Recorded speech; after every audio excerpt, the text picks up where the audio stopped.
요한복음 12장 1절부터 11절까지의 말씀 교독합니다. 1절 제가 먼저 읽습니다.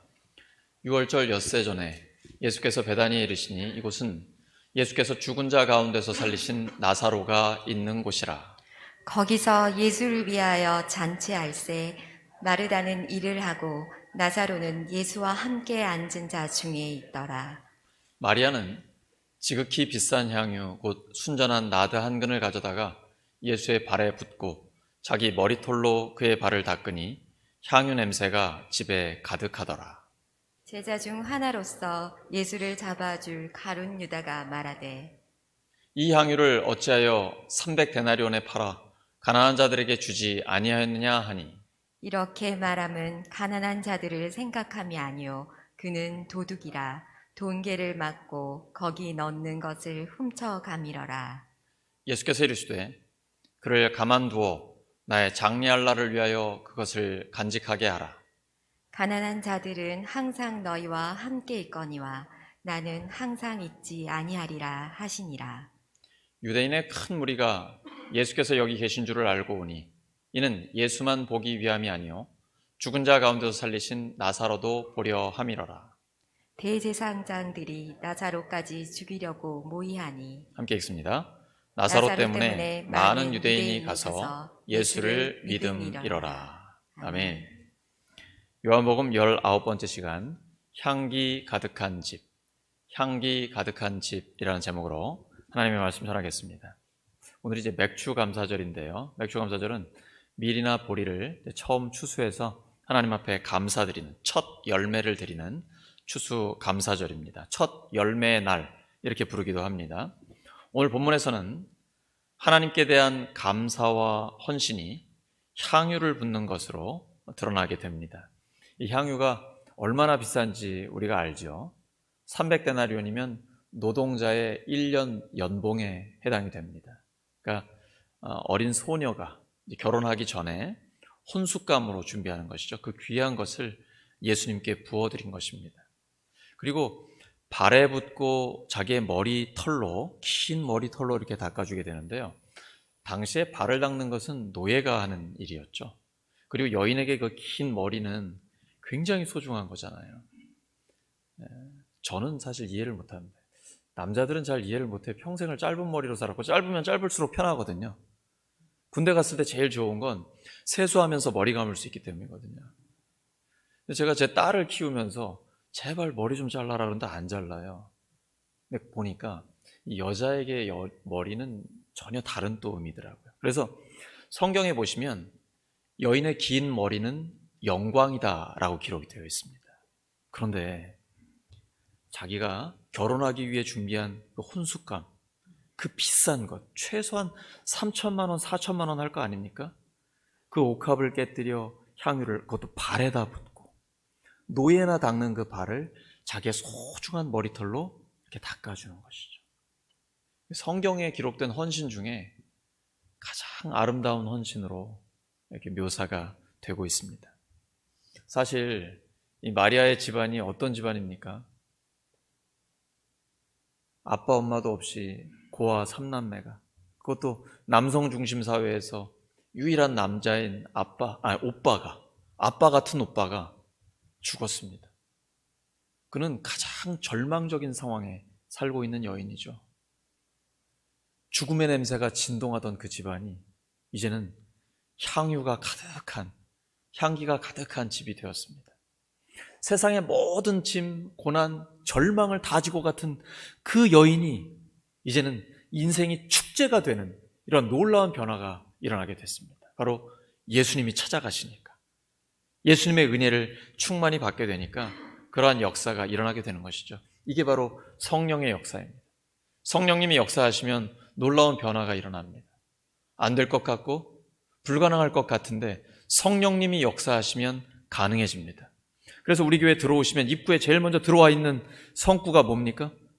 빌립보서 4장 13절 말씀. 내게 능력 주시는 자 안에서 내가 모든 것을 할 수 있느냐.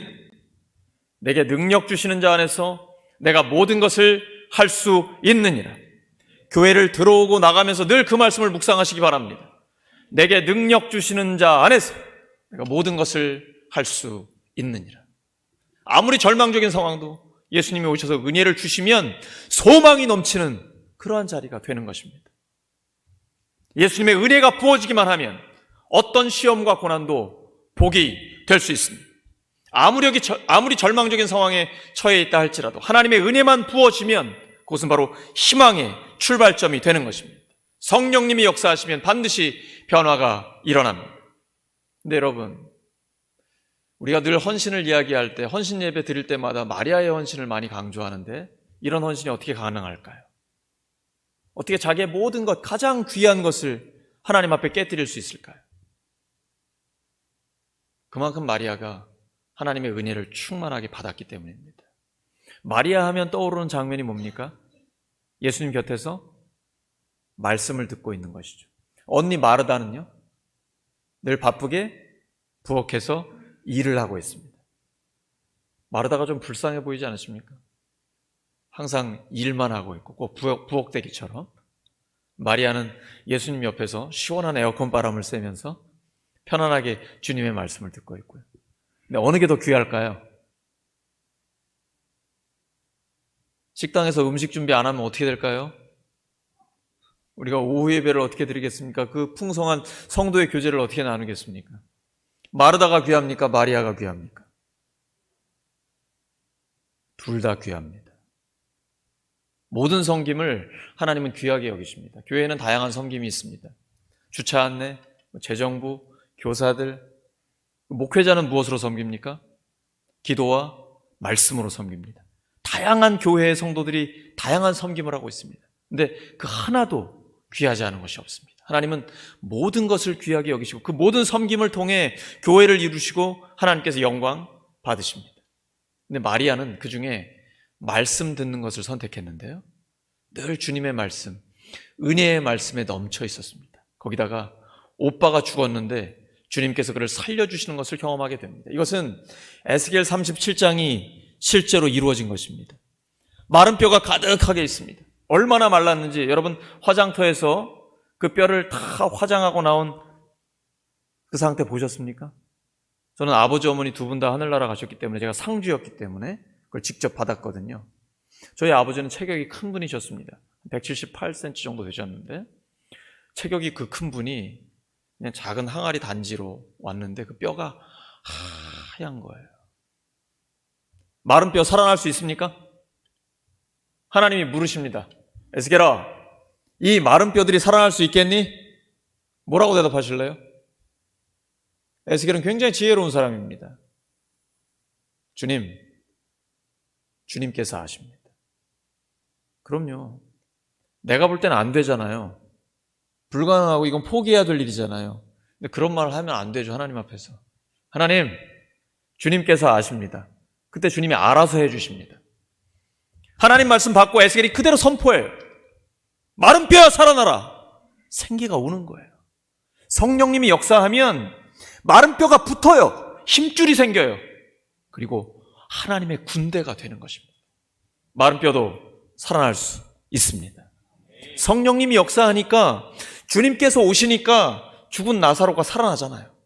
바로 부활의 주님이 마른 뼈도 살리고 죽은 자를 살리신다는 놀라운 능력을 마리아의 집안에서 그대로 일으켜 주신 것입니다. 마리아는 이런 엄청난 은혜를 받았기 때문에 헌신하는 거예요. 마리아가 우리랑 달라서 무슨 특별한 존재라서 헌신을 하는 게 아니고, 먼저 하나님의 은혜를 엄청나게 받았기 때문에 자연스럽게 헌신하는 겁니다. 하나님의 은혜를 맛본 사람이 섬기는 거하고 은혜를 모르는 사람이 섬기는 척하는 건 전혀 다른 것입니다. 섬김이 안 됩니다. 은혜를 맛보지 못한 사람은 은혜를 뭔지 모르기 때문에 섬김 자체를 할 수가 없어요. 그래서 헌신을 강조하기 전에 반드시 은혜를 먼저 강조해야 됩니다. 은혜를 충만히 받으면 시키지 않아도 나옵니다. 헌신하지 말라고도 해도 헌신하게 되어 있습니다. 먼저 예수님의 은혜를 받아야 됩니다. 이제 다음 주에 우리가 보겠지만 예수님이 최후의 만찬에서 제자들의 발을 씻어주시려고 합니다. 그때 베드로가 발은 노예나 씻어주는 거니까 어떻게 주님이 제 발을 씻으면 절대 안 됩니다. 주님께서 뭐라고 하시죠? 내가 너의 발을 씻어주지 않으면 너는 나와 관계가 없다라고 말씀하셨어요. 우리가 이렇게 섬김을 하다 보면요, 특별히 전도 대상자들, 우리가 기도하면서 VIP들 섬기려고 하면 어떻습니까? 굉장히 부담스러워해요. 이 사람 나한테 왜 이러지? 세상에선 그런 게 없잖아요. 공짜가 없잖아요. 나를 섬긴다 그러면 뭔가 의도가 있을 텐데 물건 팔라고 그러나? 이런 의도를 생각할 수 있죠. 근데 우리는 아낌없이 섬겨야 되는데 그 섬김의 정신이 예수님께 나옵니다. 예수님의 섬김을 먼저 받아야 돼요. 받지 않으면 예수님과 관계가 없는 거예요. 베드로가 좀 오버하잖아요. 다혈질에. 그러니까, 주님, 그럼 저 발뿐 아니라 머리와 온몸도 다시 징그럽게 말이에요. 남자가. 근데 주님 그러시죠? 단칼에 딱 그냥 목욕한 자는 발만 씻으면 돼. 뭐 이렇게. 여러분, 우리가 신앙생활을 이렇게 하셔야 돼요. 먼저 예수님의 섬김을 받으셔야 됩니다. 예수님이 먼저 우리를 섬기셨어요. 우리의 죄를 위해 예수님이 먼저 십자가에 죽어 주셨습니다. 그 사랑을 받으시는 게 먼저예요. 그러니까 하나님을 위해 뭘 하려고 하지 말고 하나님의 은혜를 먼저 충만히 받는 게 중요합니다. 그러면 자연스럽게 사랑을 받은 사람답게 살아가게 되어 있는 것이죠. 마리아의 헌신은 바로 그래서 나오는 거예요. 하나님의 은혜를 먼저 충만하게 받았기 때문입니다. 자, 우리가 영혼 구원에서 제자 삼으려고 합니다. 그들을 위해 아낌없이 헌신합니다. 어떤 사람으로 세우기 원하는 것입니까? 구원받아 제자가 되면 어떤 사람이 되는 것입니까? 예배자가 되는 것이죠. 예배란 무엇입니까? 나를 하나님 앞에 드리는 겁니다. 근데 코로나 시대가 예배의 개념을 바꿔버렸습니다. 집에서 편안하게 온라인으로 예배 드릴 수 있게 해줬습니다. 저도 저희 집에 이제 코로나 때문에 걸리니까 가족끼리 한번 집에서 예배를 드려봤어요. 세상 편하더라고요. 근데 예배에 감동은 없어요. 예배는 편안함이 아닙니다. 헌신이 없이는 예배를 드릴 수 없어요. 하나님은 예배자를 찾고 계십니다. 영혼이 구원받고 예수님의 제자가 돼서 나의 삶을 다 드리는 그 예배자를 하나님은 지금도 찾고 계신 것입니다. 주일 아침에 이렇게 일찍부터 하나님 앞에 나와 예배 드리는 우리를 하나님은 기뻐 받으시는 거예요. 이제 우리의 VIP들이 바로 그런 예배자로 세워져야 합니다. 그래서 교회는 영혼 구원해서 우리 어린아이들, 다음 세대들 영혼 구원해서 제자를 삼고 그 다음에 어디로 나가야 됩니까? 반드시 예배자가 돼야 됩니다. 하나님은 그런 예배자를 찾고 계신 것입니다. 우리가 이렇게 하나님의 은혜를 받게 되면 하나님께서는 또 광야로 내보내실 때가 있습니다. 근데 은혜를 충만히 받으면 어떤 마귀의 시험이 와도 흔들리지 않습니다. 우리 주님 성령의 충만함을 받고 어디 가셨습니까? 사람들에게 인기를 누리셨나요? 성령 충만함 받고 광야로 나가셨습니다. 거기서 시험을 당하세요. 주님은 끄떡 없으시죠? 왜냐하면 성령의 충만함, 은혜의 충만함이 예수님께 있기 때문에 말씀으로 한 번에 끝내버리는 그런 것이죠. 그래서 은혜가 충만한 사람은 어떤 시험이 와도 넘어지지 않고 흔들리지 않습니다. 그리고 은혜가 충만한 사람은 이 안에 믿음으로 참을 수 있는 능력이 생깁니다. 근데 우리가 신앙생활 하면서도 99번 잘하다가 한 번 그냥 그 성질 때문에 이 욱하는 성질 때문에 나와버리면 다 망쳐버리게 돼요. 근데 은혜를 충만히 받으면 참을 수 있는 능력을 하나님이 주십니다. 이게 성령의 열매죠. 오직 성령의 열매는 사랑, 희락, 화평, 오래 참음입니다. 그래서 은혜를 충만히 받으면 성령님이 오래 참을 수 있게 해주셔요. 그래서 은혜를 뺏기지 않고 끝까지 소중하게 간직할 수 있는 능력을 성령님께서 우리에게 주시는 것입니다. 은혜를 받는다는 것은 나 혼자만의 문제가 아니에요. 내가 은혜를 받으면 가정과 교회와 일터가 변화됩니다. 은혜를 충만히 받으면 자연스럽게 그리스도의 향기가 나오게 되어 있습니다. 그래서 가정도 교회도 일터도 그 향기로 가득하게 되는 것이죠. 어떤 교회가 강력한 교회입니까? 하나님의 은혜를 충만히 받은 사람들이 넘쳐나는 교회가 가장 강력한 교회입니다. 그런데 마리아의 이 고귀한 헌신을 보고 비난하는 사람이 생겼습니다. 향기 가득한 집에 재 뿌리는 사람이 있어요. 가룟 유다입니다. 상습적으로 헌금에 돈을 대는 사람이에요. 좋은 말 하죠. 이거 왜 가난한 자들 돕지 않느냐고. 명분은 좋아요. 근데 뒤에서는 자기가 싹 가로채려고 하고 있는 것이죠. 예수님 다 이거 알고 계십니다. 여러분, 심지어 예수님도 비난받으셨습니다. 안식일에 병을 고쳐주시면 왜 안식일법을 어기냐고 그래요. 죄인들, 세리들의 친구가 되어 그들을 치유해주면 왜 그런 죄인들과 어울리냐고 이야기합니다. 예수님도 비난받아요. 하물며 우리같이 부족한 예수님의 제자들이 아무리 거룩한 일을 한다 할지라도 비난받겠습니까? 안 받겠습니까? 받을 수 있습니다. 예상하셔야 돼요. 우리가 하나님의 일을 할 때에 비난받는 것 두려워해서는 안 됩니다. 강하고 담대하게 나아가야 합니다. 하나님이 보고 계신다라는 확신을 가지고 담대하게 하나님의 일을 감당할 수 있어야 합니다. 마리아처럼 하나님의 은혜를 받으면 헌신하게 되고, 헌신은 자기 희생으로 표현됩니다. 사도 바울은 이렇게 표현하죠. 빌립보서 2장 17절과 18절입니다. 시작. 만일 너희 믿음의 재물과 섬김 위에 내가 나를 전제로 드릴지라도 나는 기뻐하고 너희 무리와 함께 기뻐하리니 이와 같이 너희도 기뻐하고 나와 함께 기뻐하라. 전제라는 건 제사의 한 종류인데, 포도주, 그 포도주를 제단 위에 붓는 것입니다. 포도주는 붉은색, 붉은 포도주를 씁니다. 뭘 상징하는지 아시겠죠? 예수님이 우리를 위해 피를 흘리셨고, 그리고 그 사랑을 받은 우리도 역시 피를 흘린다라는 것이 마지막 피 한 방울까지. 사도 바울이 예수님을 핍박하다가 예수님 만난 다음에는 내 마지막 피 한 방울까지라도 복음을 위해 드리겠습니다라는 이 복음을 위해 목숨을 걸겠다라는 각오가 이 안에 들어있는 것입니다. 그것도 비장한 각오를 갖고 있지만 그것 때문에 비참해하는 것이 아니라 기뻐한다라고 표현되어 있습니다. 빌립보서 옥중서신이잖아요.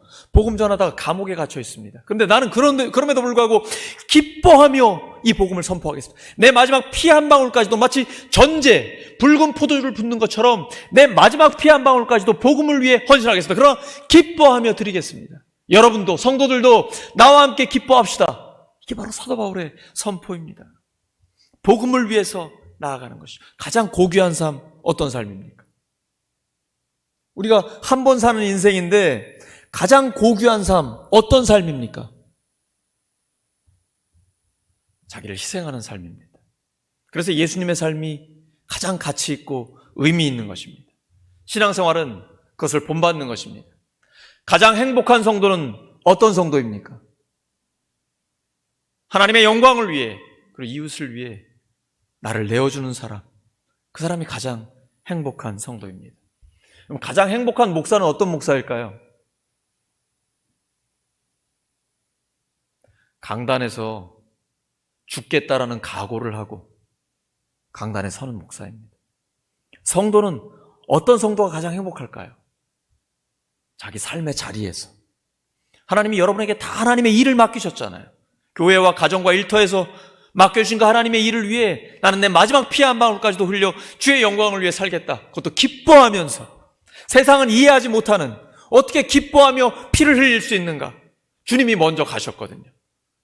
그 길을 우리는 기뻐하며 따라가는 것이죠. 그래서 바울은 디모데후서 4장 6절에서 8절에 이렇게 고백합니다. 시작. 전제와 같이 내가 벌써 부어지고 나의 떠날 시각이 가까웠도다. 나는 선한 싸움을 싸우고 나의 달려갈 길을 마치고 믿음을 지켰으니 이제 후로는 나를 위하여 의의 면류관이 예비되었으므로 주 곧 의로우신 재판장이 그날에 내게 주실 것이며 내게만 아니라 주의 나타나심을 사모하는 모든 자에게도니라. 늘 바울은 이 각오를 갖고 있는 거예요. 주님을 만난 다음, 주님의 사랑을 느낀 다음부터는 이렇게 변화되는 거예요.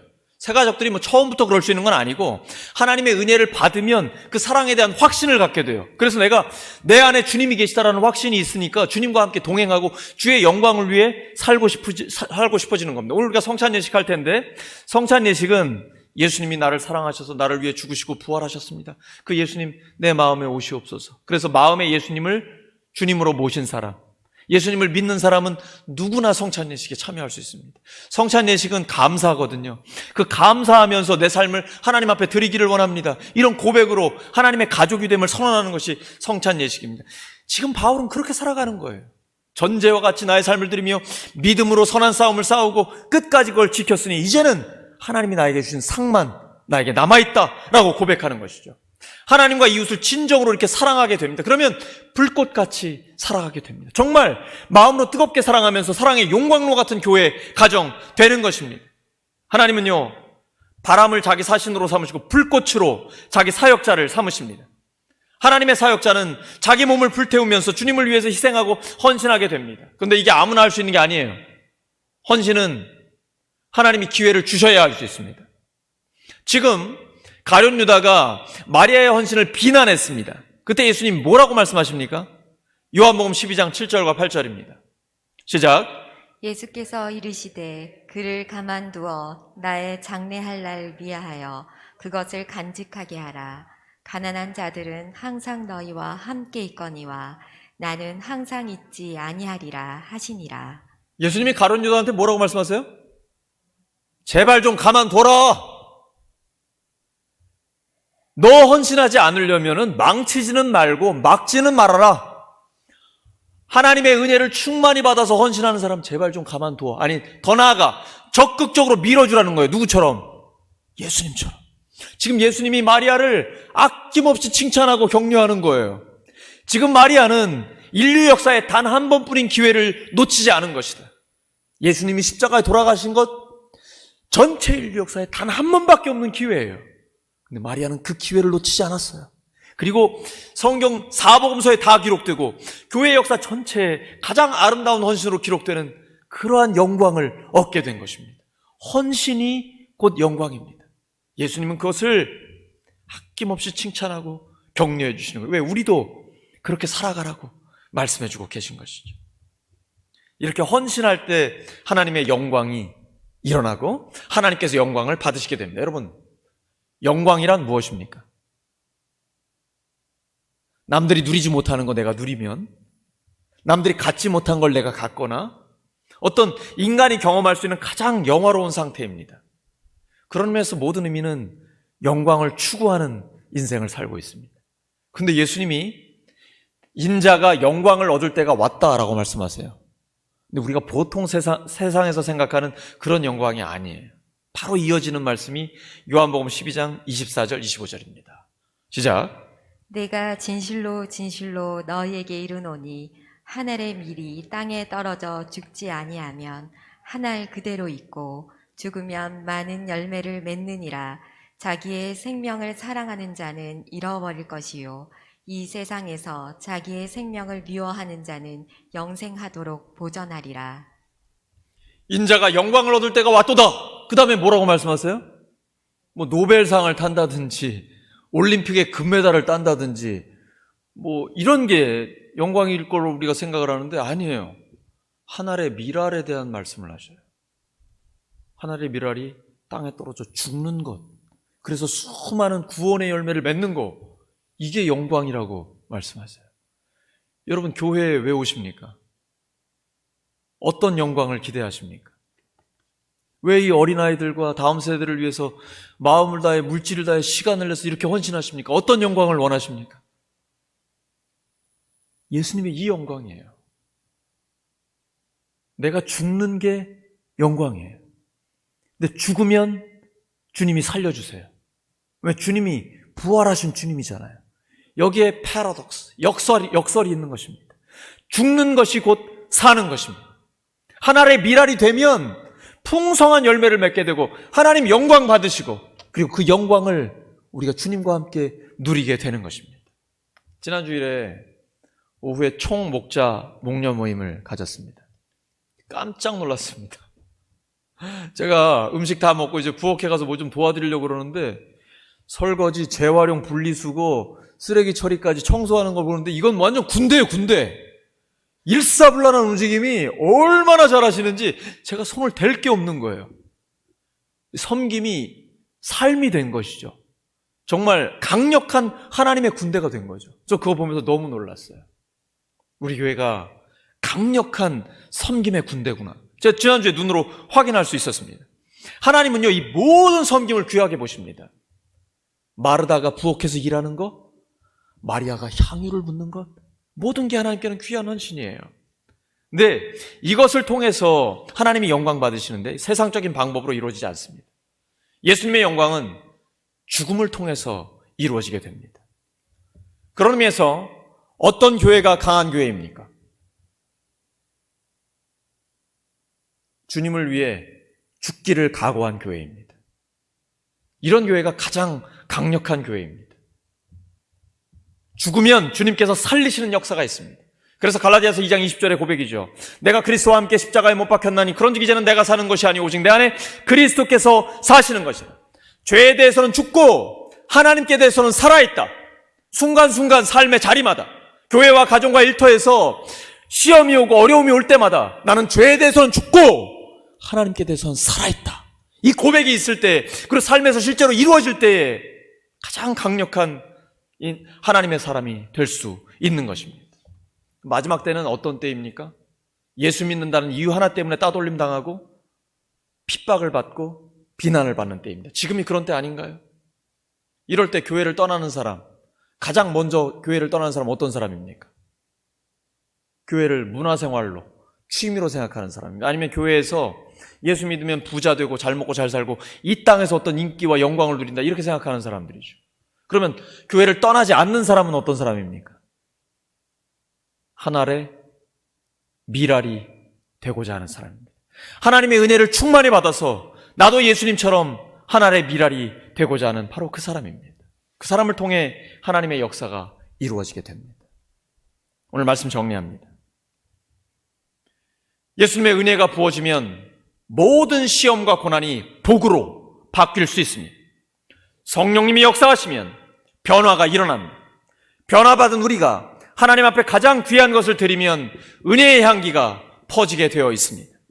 그리스도의 향기가 가득한 교회와 가정 그리고 일터가 되기를 예수 그리스도의 이름으로 축원합니다. 이 시간 함께 기도합니다.